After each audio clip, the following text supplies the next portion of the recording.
Welcome to Chalk It Out. Hi, I'm Mallory, and for this season, I thought it would be fun to interview others about their educational experiences. So I want to welcome Micayla for this wild ride. Are you up for it? I'm ready.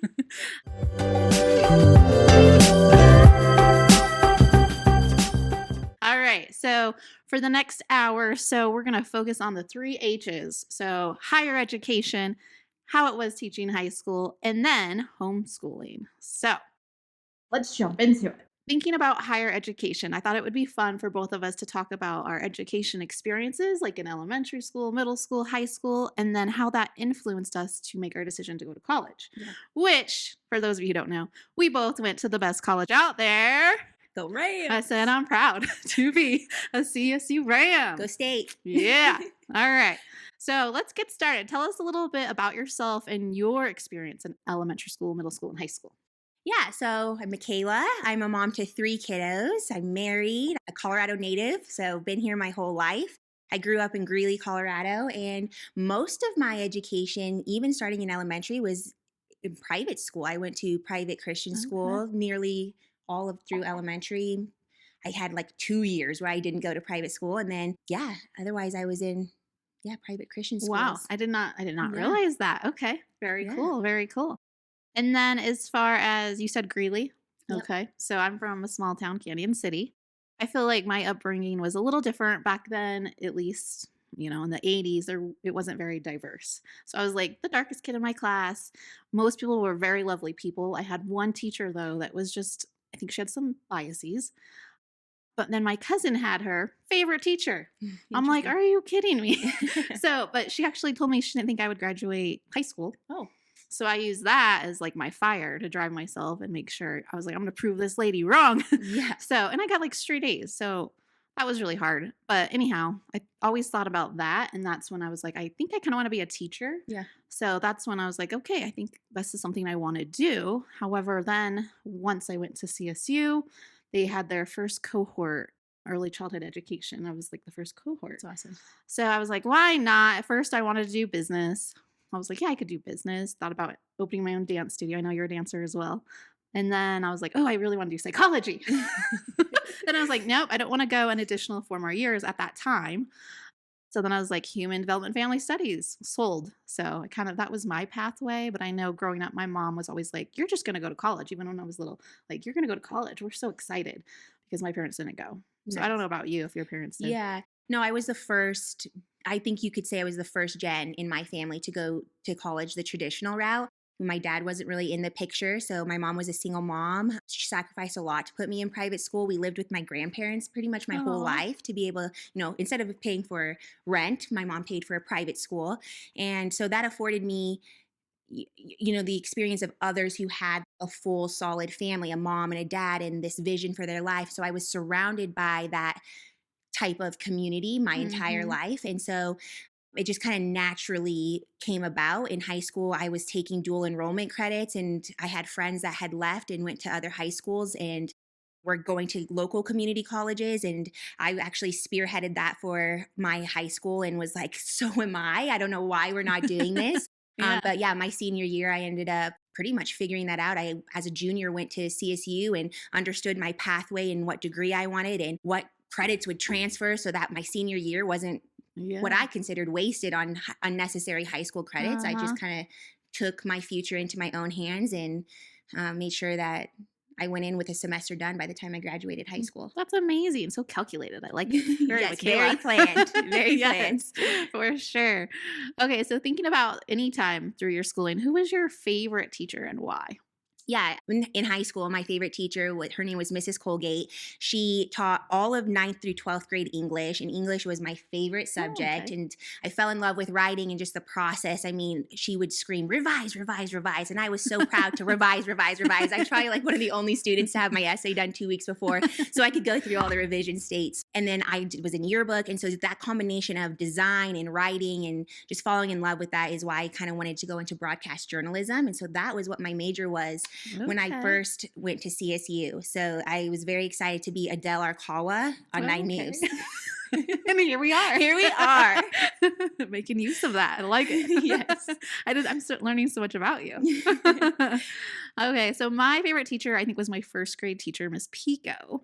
And she was just so kind. I don't know. Everything about her was just so lovely. I still have a picture that we made in a frame of my class picture. And then I'm on there with Tweety. And I don't know, she just did so much creativity, which you don't see a lot nowadays in schools. And so I just miss that. And she made reading fun. She was never like, we got to go. Like, Yeah. it was just relaxed, caring, community, all of those things. And so that's what I remember about her. And then also was thinking back then too, we did poetry books and all this creative writing. And I Yeah. feel like that's getting left out nowadays. Now it's like essay, like 5-paragraph essay. So I wish we could have a little more of that in schools. So yeah. Electives, maybe. I don't know. Yeah. Yes. And then I was starting to think too, I'm like, do you remember your teachers getting evaluated? Because we have like a 10-year difference. So I don't remember principals ever being in the classroom. No. Like ever. I don't even remember seeing them. Maybe like hearing them on an announcement. And that was it. Yeah.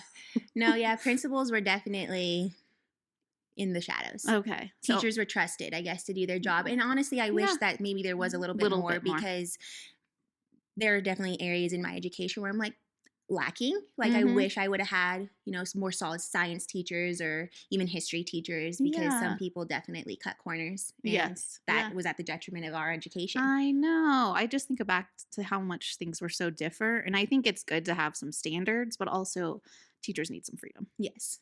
So definitely. Okay. So thinking about statistics now. So when I looked up from the National Center of Educational Statistics, there is an enrollment for college about 39%. That was from 2022. Does that surprise you, or is that kind of what you figured? Like 39% of students adults are go to enrolled? college. Yeah. I mean, it seems low I know. to me. Yeah. I thought it would I have been thought it would higher have been than higher 50%. at this point. Yeah. Yeah. And then I'm like, right after COVID. So I wonder what it was for 2025. I don't Right. know. But it does seem like enrollment is down. So I'm just trying to brainstorm, like, why is this happening? And I thought about, well, some students now are actually thinking through like their debt and like, do I want to take on all this money? Right. 100%. And then the other thing is there's, I think, more options now, like trade Right. schools or internships, different things like that. So that would be another thing. And then the decline in birth rates, I think, Yep. is kind of impacting, which is so sad because I wanted like 8 children. I thought I wanted 17. Here we are. I think 17 is real not normal. So I'm like, what is going on? People don't want to have as many children anymore.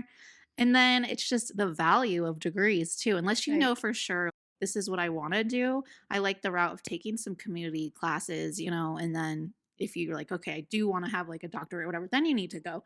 But I really think people are taking more time to think through their career path.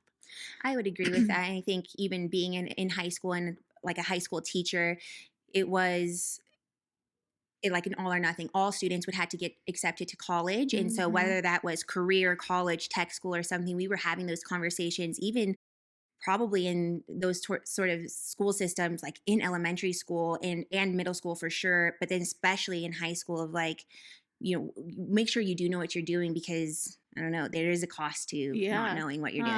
And I know so many people that went in, well, like me, and I'm like, I'm going to do business. And then it like switches. So it's like, Yep, same. you kind of take some classes that you didn't necessarily need. Right. And then you're wasting that money, just like how you had your planned out. So, Right. so many choices. And I think that's why it's important to have good school counselors that are helping 100%. high schoolers decide on a decision that best fits their needs. Yes. So very important. Did you ever have to take, I remember in high school, we had to take like it was a test and it informed you of like your route for careers. Did you ever do anything like that? I didn't, but I know those still exist. I thought that was interesting. Mine was like, oh, you should work with children or adults. Like, so I'm like, okay, that fits me, I guess.